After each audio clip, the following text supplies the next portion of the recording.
Sponsored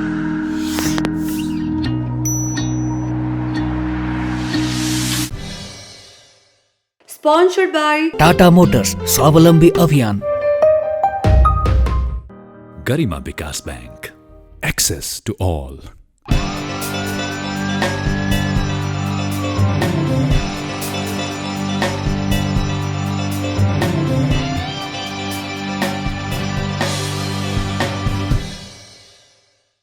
दर्शकवृन्द नमस्कार। यो avenues खबरको सङ्केत हो। हामी डेभलपमेन्ट फोरममा छौँ।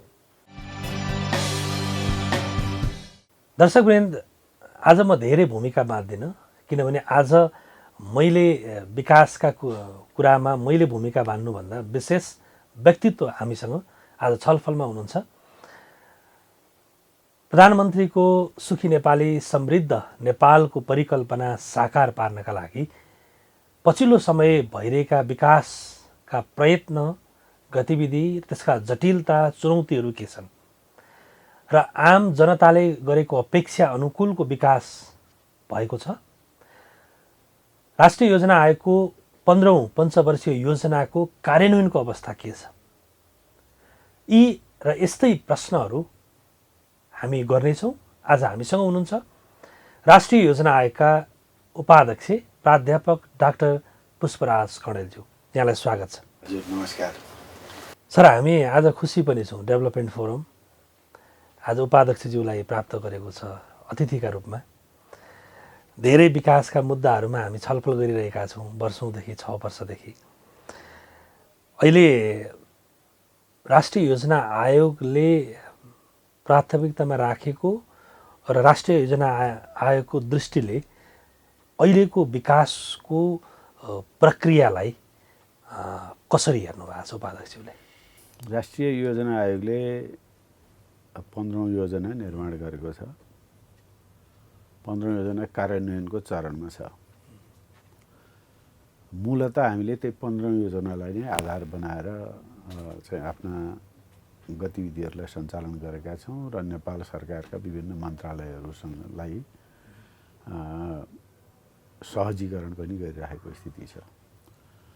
15औं योजनाले भनेको कुरा चाहिँ मूलतः चाहिँ अब यो भौतिक पूर्वाधारका क्षेत्र मूलतः त्यसमा राष्ट्रिय गौरवका आयोजना भनेर जुन हामीले भनिरहेका छौँ, ती लगायत चालु हालतमा रहेका कतिपय आयोजनाहरूलाई छिटोभन्दा छिटो सम्पन्न गर्ने भन्ने छ।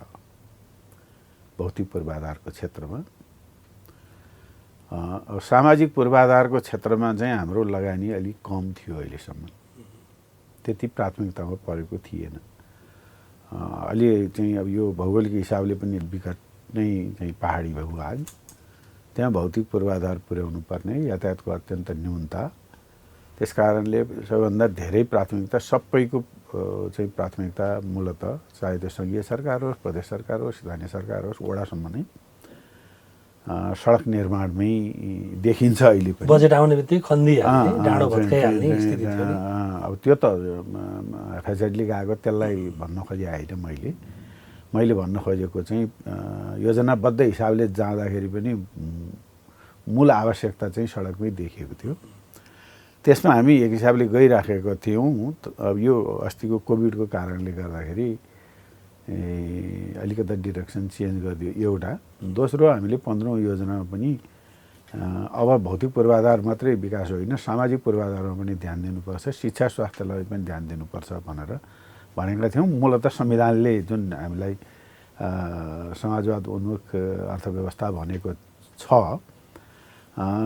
त्यसैको हिसाबले हामी अगाडि बढ्ने क्रममा थियौँ। तपाईँले दुईटा पार्ट, एउटा भौतिक पूर्वाधारको, अर्को सामाजिक विकास, जुन कोभिडले एउटा डाइरेक्सनै चेन्ज गरिदियो होइन, मोडल। अहिलेको कार्यान्वयनको अवस्था अब चाहिँ पहिलो गाँसमै ढुङ्गा भने जस्तो भयो हामीलाई। 15औं योजना हामीले पास गऱ्यौँ फागुनको 19 गते लास्ट इयर। चैत्र 11 देखि हाम्रो लकडाउन भयो। आर्थिक वर्ष 76-77 पनि प्रभावित भयो, 77-78 पनि प्रभावित भयो। त्यस कारणले गर्दा हामीले सोचे जस्तै हिसाबले 15औं योजना कार्यान्वयनमा चाहिँ जान सकेनौँ अहिलेसम्म। पहिलो कुरो त हामी यसलाई अब पुरानै लयमा फर्काउने क्रममा छौँ। अर्थतन्त्रलाई चाहिँ भिसेप दिनुपर्छ भन्ने हिसाबले नै हामी गइरहेको स्थिति छ। दोस्रो कुरो चाहिँ पूर्वाधार निर्माण र जुन अधुरा आयोजनाहरू ठुल्ठुला आयोजनाहरूलाई अलिक बढी विशेष जोड दिइरहेको स्थिति छ राष्ट्रिय योजना आयोगले। अब एउटा चाहिँ हामीले प्रारम्भिक चरणको सफलता प्राप्त गऱ्यौँ, भर्खरै मात्रै मेलम्चीको पानी काठमाडौँमा झार्यौँ। अब त्यो वितरण त गर्न बाँकी नै छ। वितरण गरिसकेपछि कुन हदमा सफलता हुन्छ त्यस कारणले स्वत हुने होइन रहेछ विकास, यसमा पहल कदमी आवश्यकै पर्ने रहेछ भन्ने मेरो चाहिँ व्यक्तिगत निष्कर्ष हो। अब त्यसदेखि बाहेक अरू राष्ट्रिय गौरवका आयोजनाहरू ठुल्ठुला पूर्वाधारहरूलाई पनि सम्पन्न गर्नतिर हाम्रो चाहिँ विशेष जोड रहेको छ अहिले पनि। जस्तो तामाकोसलाई छिटो सिध्याउनु पर्यो भनेर हामी पहल गरि नै राखेका छौँ, घचघच्याइराखेका छौँ, आवश्यक साधन स्रोत दिइ पनि राखेका छौँ। समय समयमा त्यहाँ निरीक्षणमा पनि हामी जान्छौँ। अब अलिकता चाहिँ ह्युमन बिहेभियर भए हुनाले गर्दाखेरि चाहिँ पुस गर्नै पर्ने एउटा चिज। दोस्रो चाहिँ हाम्रो सिस्टम चाहिँ नि पुरानो, त्यसको सबै लिगाइसी गइसकेको स्थिति छैन। त्यस कारणले गर्दाखेरि कहीँ न कहीँ चाहिँ त्यो चाहिँ पुस गर्नुपर्ने आवश्यकता छ। त्यसो भने राष्ट्रिय योजनाको कामै त्यही भनेर दिएको छ त। फेरि अनुगमन निरीक्षण भन्ने काम दिएको छ भनेदेखि त त्यही होला नि त, त्यसैको लागि राखेको होला नि त्यो काम।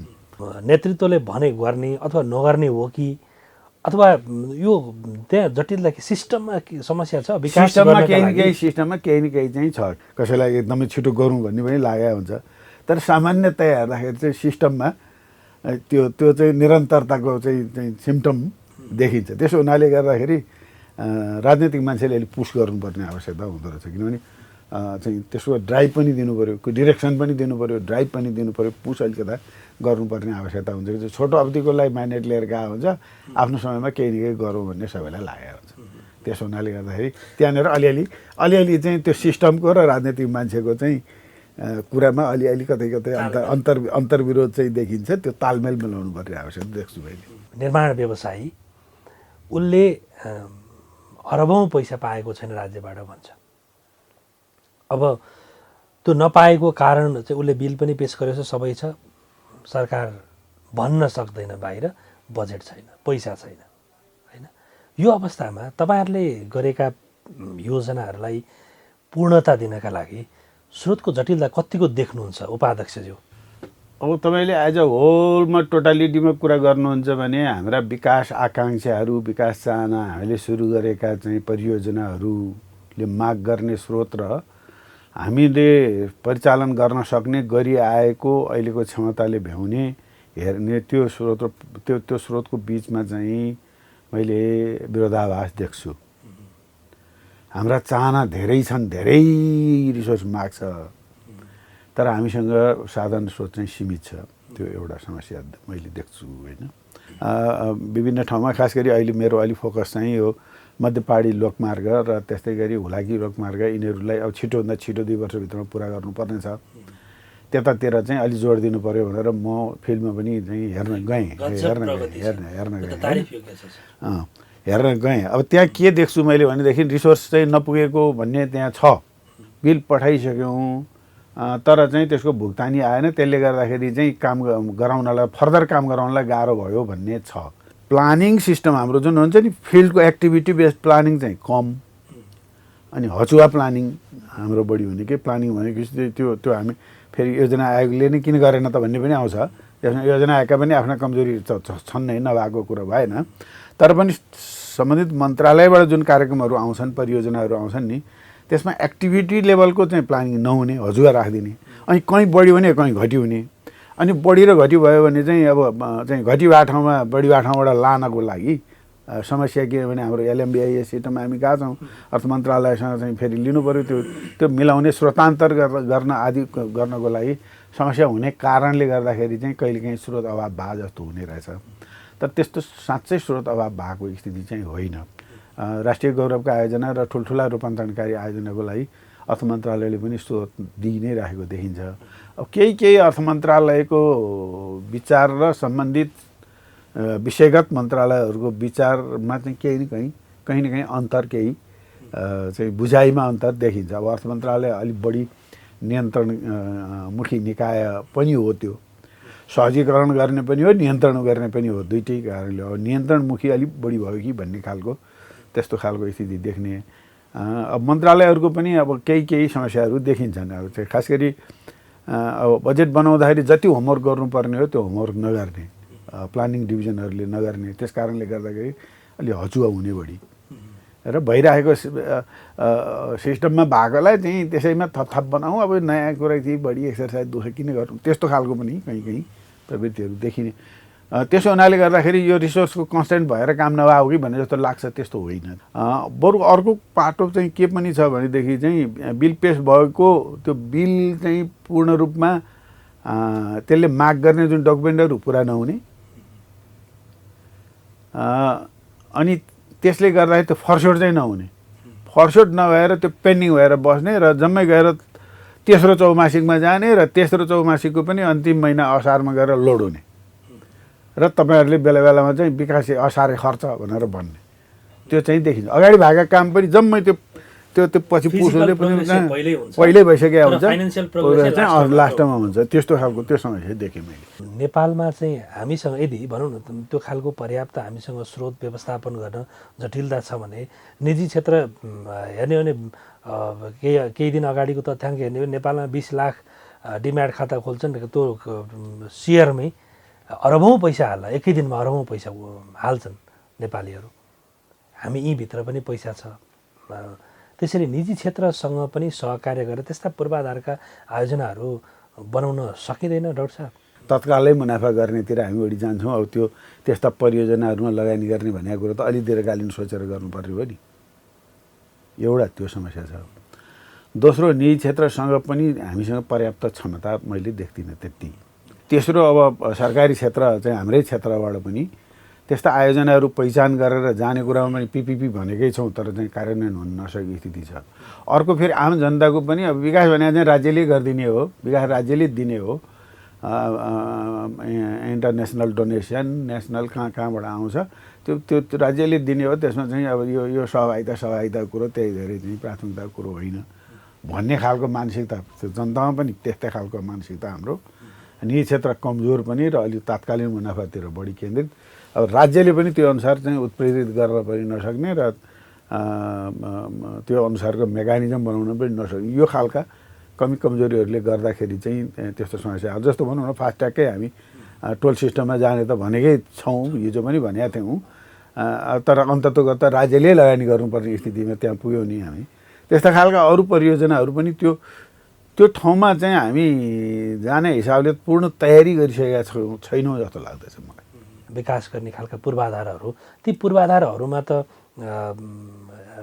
के अरे जनतालाई सहभागी गराएर अथवा चाहिँ राज्यकै एउटा निकायबाट ऋण उपलब्ध गराएर ऋणबाट पनि त त्यस्ता संरचनाहरू निर्माण गर्न सकिन्छ नि। एउटा त ऋणले फेसिलिटेट गर्नुपर्छ, त्यो पाटो छ।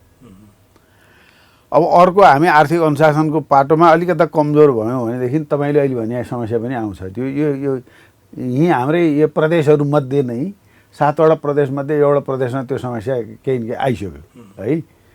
अब चाहिँ बजेटमा 50% कटाउने परियोजनाहरू जुन छ नि त्यसमा 50% कटाउने भनेर निर्णय गरेर गएको स्थिति छ, किनभने ग्याप धेरै भयो। आफ्नो क्षमता र चाहिँ हामीले बजेटमा राखेको विनियोजन गरेको परियोजनाहरू रकमको भए ग्याप ठुलो भयो, चाहिँ फाइनेन्स गर्न नसक्ने भयो र कटौती गरेर जाने स्थिति छ। पालिकाहरूको नि त्यो हुन सक्ने स्थिति पनि छ। त्यस कारणले अब यो बिस्तारै नै जानुपर्ने स्थिति देख्छु मैले। अब तपाईँले भन्नुभएको अब सहलगानीका कुराहरू हुँदै नभएको स्थिति चाहिँ होइन। प्राइभेट सेक्टर र चाहिँ गभर्मेन्ट सेक्टर अब दुइटैले लगानी गरेर केही प्रतिशत गभर्मेन्टको, केही प्रतिशत त्यो मोडालिटीमा चाहिँ हामी त्यति धेरै जान सकेका छैनौँ अहिलेसम्म होइन।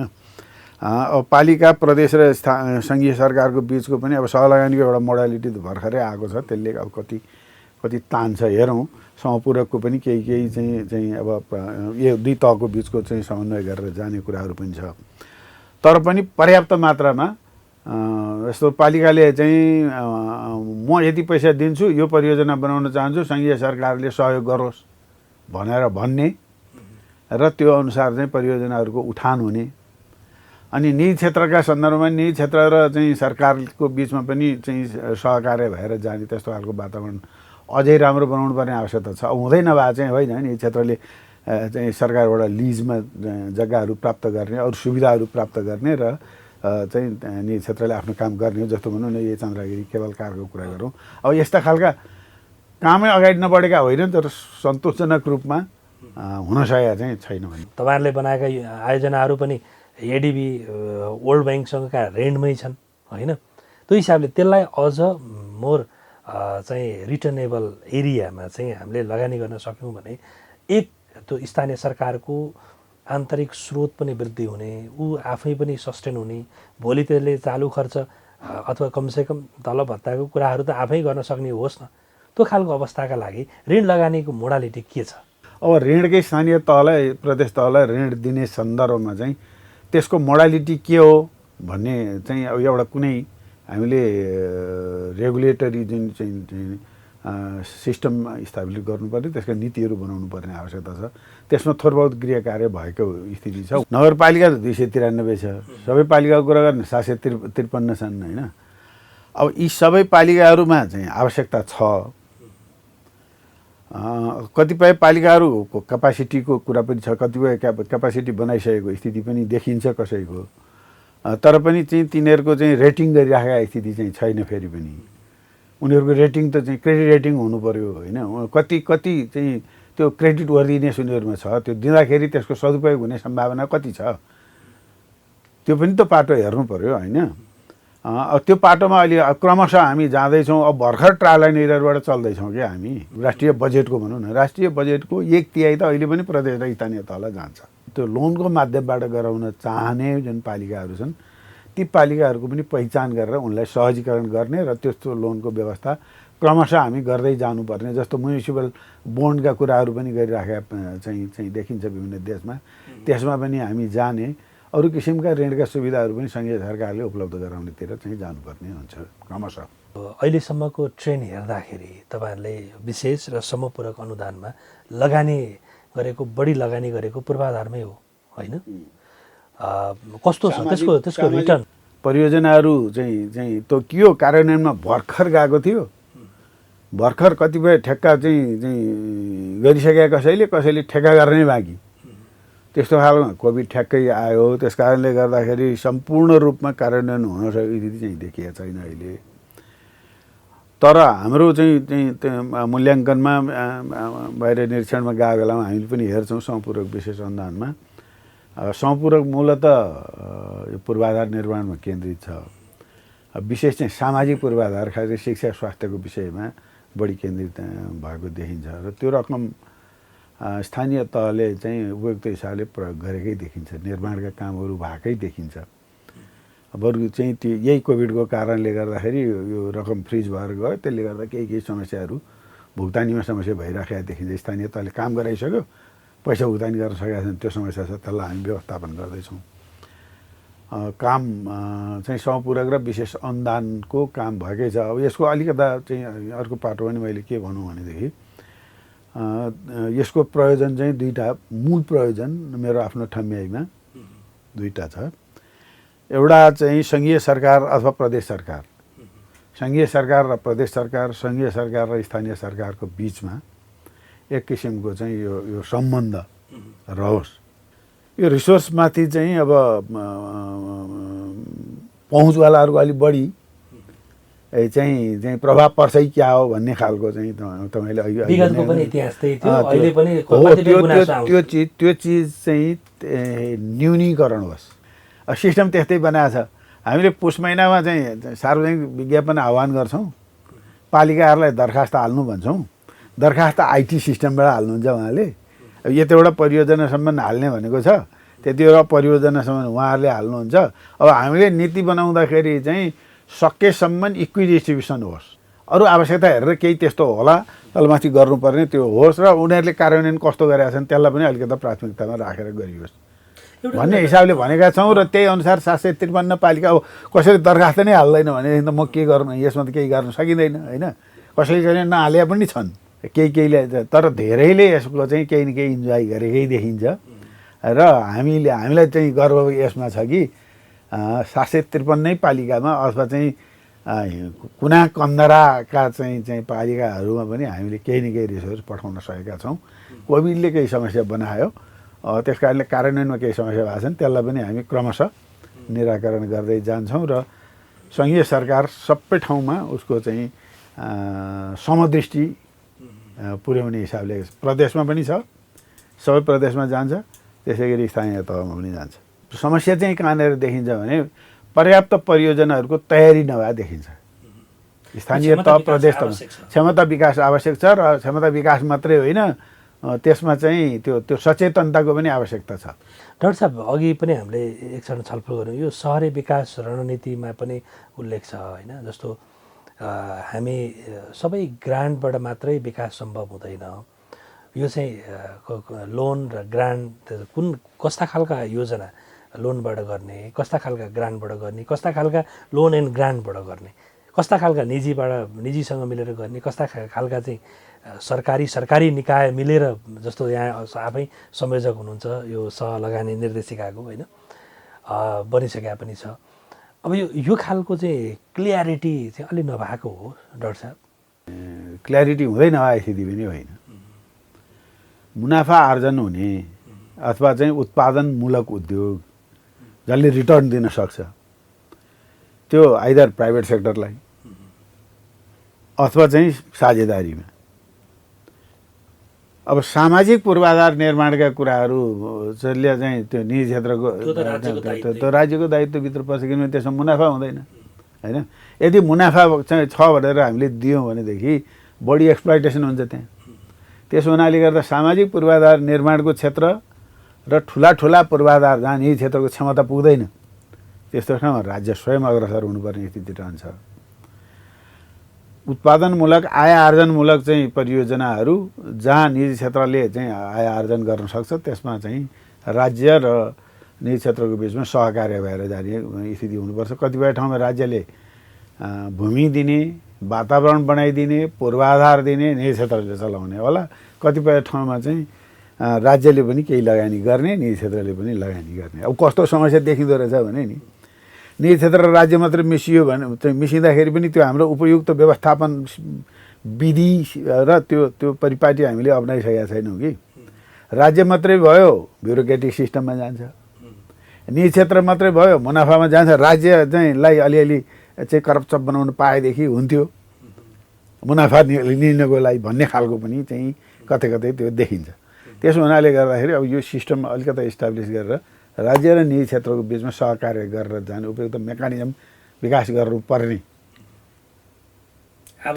यो चेक एन्ड ब्यालेन्स गर्ने के ब्युरोक्रेसी, राज्यको ब्युरोक्रेसीलाई निजी क्षेत्रले कन्ट्रोल गर्छ, निजी क्षेत्रको मुनाफा आर्जन हुने धेरै मुनाफामुखी प्रवृत्तिलाई राज्यले कन्ट्रोल गर्छ। त्यो हिसाबले पनि अलिकति जानुपर्ने सोच्नुपर्ने। यो निगम बनेर वान डोरबाट लोन अनि ग्रान्ट त्यसरी जाने स्थिति भयो भने त अलि सहजता त त्यसले होला नि। निश्चितै हो, तपाईँले भनेको कुरो त्यो पनि छ। यो सहलायानीले केही क्ल्यारिटी गरेको छ र अझै केही प्र्याक्टिसमा जानुपर्ने आवश्यकता चाहिँ छ।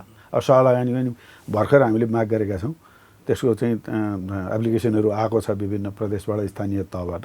अब त्यसलाई हेरेर कति के क्षमता हाम्रो कति रहन्छ र यो पहिलोचोटि भयो हुनाले गर्दाखेरि त्यसको अनुभव पनि चाहिँ लिनुपर्ने स्थिति भयो हुनाले त्यस्तै त्यो सहलागानीमा चाहिँ आय आर्जनमुखी भनेको छ कि त्यस्ता खालका परियोजनाहरूमा मूलतः प्राथमिकता दिने भनेको छ। प्रधानमन्त्रीज्यू आएदेखि नै समृद्ध नेपाल सुखी नेपालीको उहाँको सपना छ। त्यो सपना पुरा गर्नका लागि विभिन्न यस्ता अवयवहरूले काम गरिराखेका छन् होइन। अब त्यो हाम्रै पालामा सम्भव छ डाक्टर साहब? प्रधानमन्त्रीज्यूको सपना, राष्ट्रिय आकाङ्क्षा समृद्ध नेपाल सुखी नेपालीको र अहिलेको हाम्रो वर्तमान स्थिति केही ग्याप छ, निश्चितै छ। किनभने अब यसो हेर्दा नै हामीले 10-10.5% आर्थिक वृद्धि दर भनेका छौँ। अब हाम्रो चाहिँ विगत 3 वर्षको यो कोभिड पिरियडलाई छोडेर है विगत 3 वर्षको हेर्दा 7% लगभगको 3% ग्याप त त्यहीँ देखियो होइन। चाहिँ हामीले 12,000 चाहिँ प्रति व्यक्ति आए 25 वर्षपछि बनाउने भनेका छौँ, अहिले 1100 छौँ, चाहिँ लगभग 1150 स्थितिमा हामी पुगेका छौँ। यहाँसँग नियमित रूपमा छलफल गर्न पाइयोस् र आम जनताको विकासप्रतिको चाहना र त्यसका अवरोधक तत्त्वहरूका विषयमा अझै आज छलफल गर्न सकिएन। कुनै दिन यहाँको समय दिनुहोला, हामी यहाँको अनुकूलमा हामी बोलाउनेछौँ। आजका लागि धेरै धेरै धन्यवाद। हस्, नमस्कार सबैलाई। म पनि त्यसको प्रतीक्षामा रहनेछु। दर्शकवृन्द, आज हामीले राष्ट्रिय योजना आयोगका उपाध्यक्ष प्राध्यापक डाक्टर पुष्पराज कणेलज्यूसँग छलफल गऱ्यौँ। साँच्चै आम जनताको स्थायी सरकार आइसकेपछि आम जनताले अपेक्षा गरेका धेरै विकासका सपनाहरू पुरा हुन्छन् भनेर आशा अझै पनि छ। प्रधानमन्त्रीज्यूको सुखी नेपाली समृद्ध नेपालको परिकल्पना अनुसार मुलुकका सम्पूर्ण संयन्त्रहरू त्यही तरिकाले अगाडि बढ्नु जरुरी छ र जुन खालको विकासको अपेक्षा हो त्यो पुरा गर्नका लागि अत्यावश्यक स्रोतको व्यवस्थापनमा पनि राज्यले विशेष भूमिका खेल्नुपर्ने आवश्यकता पनि छ र विकास हुन्छ, समृद्ध नेपाल बन्छ, नेपालीहरू सुखी पनि हुनुहुन्छ तर खुसी पनि हुने अवस्था बनोस्, हामी यो कामना गर्छौँ। आजका उपाध्यक्षज्यूको यो महत्त्वपूर्ण समय मिलाइदिनु भएको उहाँलाई धन्यवाद दिँदै म सञ्चालक शिव अधिकारी पनि आज्ञा माग्छु। भोलि फेरि डेभलपमेन्ट फोरमको नयाँ प्रस्तुतिका साथ उपस्थित हुनेछौँ। नमस्कार।